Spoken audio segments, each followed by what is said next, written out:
الحمدللہ رب العالمین والصلاة والسلام علی سید الانبیاء والمرسلین۔ الحمدللہ قربانی کے فضائل و مسائل کے حوالے سے یہ ہمارا سلسلہ جاری و ساری ہے۔ اب جو سوالات ہمارے پاس آئے، لوگوں نے جو ہم سے سوالات کیے، اس میں سے ایک شخص نے ہم سے یہ پوچھا کہ گھر میں 2-3 افراد پر قربانی ہے، قربانی 2-3 افراد پر واجب ہے، لیکن اگر ایک بکرا ذبح کر دیا گیا تینوں کی طرف سے تو قربانی ہو جائے گی۔ تو میرے بھائی اس صورت کے اندر قربانی نہیں ہوگی، کیونکہ بکرے کے اندر ایک ہی حصہ، بکرا ایک ہی فرد کی طرف سے ہو سکتا ہے، بکرا 2 افراد 3 افراد 4 افراد کی طرف سے نہیں ہو سکتا۔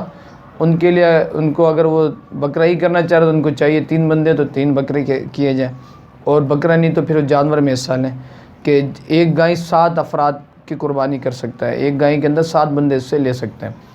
پھر دوسرا یہ کہ قربانی کرنے والے کے حوالے سے جو بال ناخن کاٹنے کے حوالے سے لوگوں میں جو ہے سوالات ہوتے ہیں، اس حوالے سے ایک شخص نے سوال کیا، تو یاد رکھیے گا کہ حضور علیہ الصلوۃ والسلام کی حدیث ہے، اور یہ افضل عمل ہے، مستحب عمل ہے، فرض واجب نہیں ہے۔ حضور علیہ الصلوۃ والسلام نے فرمایا جب قربان جس شخص کے پاس ذبح کرنے کے لیے کوئی ذبیحہ ہو، کوئی شخص ذبح کرنا چاہتا ہے، کوئی ذبیحہ ہے اس کے پاس، قربانی کرنا چاہتا ہے، تو اس کو چاہیے کہ جب ذوالحج کا چاند نظر آئے تو قربانی کرنے تک اپنے بالوں اور ناخن کو بالکل نہ کاٹے۔ قربانی تک، یہ کس کے لیے؟ جو قربانی کرنا چاہ رہا ہے، جس پر قربانی واجب ہے، اس کو چاہیے کہ قربانی تک اپنے بال کو نہ کاٹے، اپنے ناخن کو نہ کاٹے۔ اب جو لوگ قربانی نہ کر رہے ہیں وہ کیا کریں؟ یاد رکھیے گا وہ بھی اس پر عمل کریں، لیکن وہ عید کی نماز کے بعد اگر وہ اپنے غیر ضروری بال کو کاٹ لیتے ہیں اور جو ہے ناخنوں کو کاٹ لیتے ہیں، اللہ تبارک و تعالی ان کو قربانی کا ثواب عطا فرمائے گا۔ جو لوگ فقیر ہیں، جن پر قربانی نہیں ہے، جو قربانی نہیں کر سکتے، لیکن خواہش ہے کہ اللہ ہمیں بھی قربانی کا ثواب عطا فرمائے، تو حضور علیہ الصلوۃ والسلام کی حدیث سے حضور نے فرمایا جن لوگوں پر قربانی نہیں ہے، ایک صحابی عرض کرنے لگے یا رسول اللہ تو پھر ہم کس طرح کریں؟ تو حضور صلی اللہ علیہ وسلم نے فرمایا تمہیں چاہیے کہ تم عید کی نماز کے بعد اپنے غیر ضروری بال کو کاٹو، ناخن کو کاٹو، اللہ تبارک و تعالی کی بارگاہ میں تمہیں قربانی کا ثواب عطا کیا جائے گا۔ ایک سوال قربانی کے جو جانور ہے اس کو ذبح کرنے سے متعلق، یہ ہمارے بڑا دیکھا جاتا ہے، اور اس کو ہمیں چاہیے کہ ہم ان معاملات پر غور و فکر بھی کریں اور اس پر عمل بھی کریں۔ یاد رکھیے کہ شریعت نے جو قربانی کی ذبح جانور سے متعلق جو اس کو ذبح کرنے کا جو طریقہ بیان کیا گیا، ایک تو یہ کہ جب ہم جانور کو گراتے ہیں، اب جانور کو گرانے کے بعد دیکھا گیا کہ اس کو کھینچا جا رہا ہے، مشرق کی طرف گرا ہوا، مغرب کی طرف گرا ہوا، تو مشرق کی طرف، شمال سے جنوب، پورا اس کو جو ہے گھمایا جا رہا ہے، پھرایا جا رہا ہے اس کو، اور اسی حالت کے اندر اتنی اذیت اس کو دی جا رہی ہوتی کہ قبلہ رخ ہو۔ تو اگر اس کو قبلہ رخ گرانا ہے، مستحب عمل ہے۔ کیا ہے قبلہ رخ گرانا؟ اس کو مستحب عمل ہے کہ اس کا چہرہ جو ہے قبلے کی طرف ہو۔ اب اگر گرانا تو اس کو ابتدائی سے اس طرح گرایا جائے کہ اس کا چہرہ قبلے کی طرف ہو۔ اب گرانے کے بعد اس کو کھینچا جائے، اس کو گھسیٹا جائے۔ میں پوچھتا ہوں یار میں تمہیں باندھوں اور پھر اس طریقے سے کھینچا جائے تو کتنی تکلیف ہوگی؟ تو جانور کے تو متعلق یہاں تک فرمایا کہ ایک جانور کے سامنے چھری بھی تیز نہ کرو، ایک جانور کے سامنے دوسرے جانور کو نہ گراؤ۔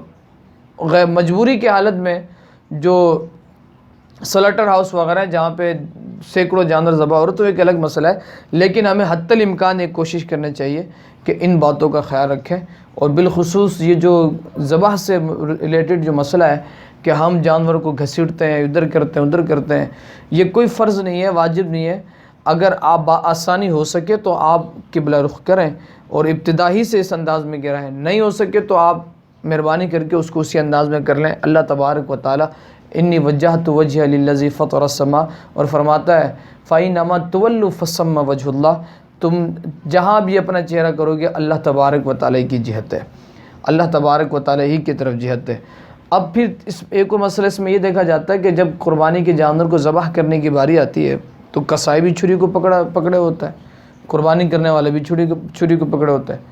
اب دونوں نے چھری کو پکڑا اور ذبح کر رہے ہیں، لیکن پڑ جو ہے قربانی کرنے والا ہو رہا ہوتا ہے یا جو ہے یہ پڑھ رہا ہوتا ہے، کسائی پڑھ رہا ہوتا ہے، تو یاد رکھیے گا تکبیر جو ہے وہ دونوں کو پڑھنا ہے۔ بسم اللہ اللہ اکبر ذبح کرتے وقت دونوں کو پڑھنا ہے، جتنے ہاتھ چھری میں ان کو پڑھنا ہے۔ اگر وہ نہیں پڑھتے، ایک نے بھی نہیں پڑھا، یا 6 بندے نے پکڑا ہوا ہے، 3 بندوں نے پکڑا ہوا ہے، میں سے ایک نے نہیں پڑھا، تو وہ مردہ ہو جائے گا جانور، وہ حرام ہو جائے گا، اس کا گوشت کھانا ناجائز و حرام ہوگا، وہ حلال نہیں ہوگا۔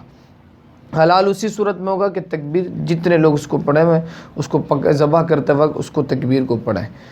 اسی طریقے سے ایک مسئلہ یہ بھی ہے کہ تکبیر تشریق جو ہمارے یہاں پڑھی جاتی ہے، اللہ اکبر لا الہ الا اللہ اللہ اکبر وللہ الحمد، یہ کب سے لے کر کب تک پڑھی جائے، اس کی کیا صورتحال ہے؟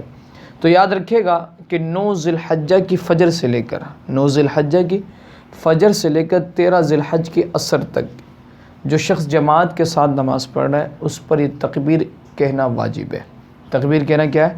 واجب ہے۔ جو شخص 9 ذی الحجہ کی لے کر 13 ذی الحجہ کی عصر تک جو شخص جماعت کے ساتھ نماز پڑھ رہے ہیں ان پر یہ تکبیر پڑھنا واجب ہے، مسافر پہ نہیں ہے۔ عورت جو انڈیویجول گھروں میں نماز پڑھ رہی ہے یا مرد جو نماز پڑھ رہا ہے مستحب ہے کہ وہ بھی پڑھیں۔ یہ تکبیر تشریق کیا ہے؟ یہ تکبیر تشریق یہ ہے اللہ اکبر لا الہ الا اللہ اکبر وللہ الحمد، اللہ اکبر لا الہ الا اللہ اکبر وللہ الحمد۔ تکبیر تشریق کے پیچھے کیا فلسفہ ہے؟ تو یاد رکھیے کہ جب حضرت ابراہیم علیہ السلام نے حضرت اسماعیل علیہ السلام کو ذبح کرنے کا ارادہ کیا اور آپ کو لٹایا اور چھری پکڑ کے جب آپ گلے کی طرف آپ نے قریب کیا چھری اور آپ کو ذبح کرنے کے قریب ہی گئے، تو اللہ تبارک و تعالیٰ نے حضرت جبرائیل کو بھیجا جنت سے ایک مینڈا لے کے۔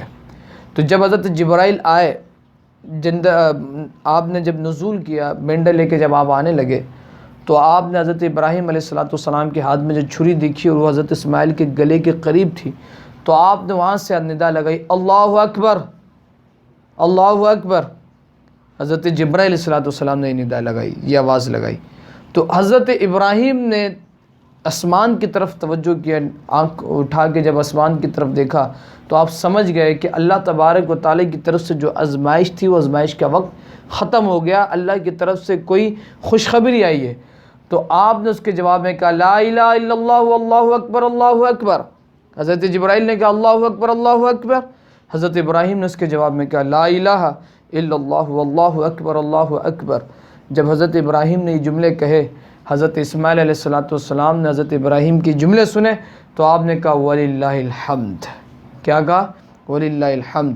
تو حضرت جبرائیل کے جملے اللہ اکبر، حضرت ابراہیم کے جملے لا الہ الا اللہ اکبر، حضرت اسماعیل کے جملے وللہ الحمد، ان تینوں شخصیتوں کے جملے اللہ کو اتنے پسند آئے، رب کریم نے یہ جملے امت مسلمہ کے لیے ہر نماز کے بعد یہ اتنے پسندیدہ ہو گئے کہ شریعت نے اس کو ہر نماز کے بعد ایک مرتبہ کہنا 9 ذی الحج سے 13 ذی الحج ایام تشریق میں واجب قرار دے دیا۔